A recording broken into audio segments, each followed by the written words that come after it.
بسم اللہ الرحمن الرحیم۔ اسلامک اپڈیٹس کے معزز ناظرین السلام علیکم۔ چینل پہ نئے ہیں تو چینل کو سبسکرائب ضرور کیجیے گا۔ ہماری فرسودہ سوچ اور اسلام میں عورت کا بلند مقام۔ جو شخص اہلیہ کے لیے گاڑی کا دروازہ کھولے وہ بے غیرت سمجھا جاتا ہے۔ جو اہلیہ کے بیٹھنے کے لیے کرسی رکھے وہ کمزور شخصیت کا مالک کہلاتا ہے۔ جو اہلیہ کی سہولت کی خاطر کبھی بچے سنبھالے وہ بیوی کا غلام سمجھا جاتا ہے۔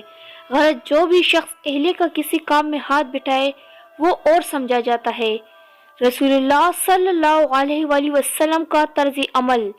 رسول اللہ صلی اللہ علیہ وآلہ وسلم اپنی اہلیہ محترمہ ام المؤمنین حضرت صفیہ رضی اللہ تعالی عنہا کے لیے اون کے قریب بیٹھ گئے اور گھٹنا مبارک کھڑا فرما دیا۔ ام المؤمنین نے اپنا قدم اس مبارک سینے رسول اللہ صلی اللہ علیہ وسلم کے گھٹنے پر رکھا اور بآسانی اون پر سوار ہو گئی۔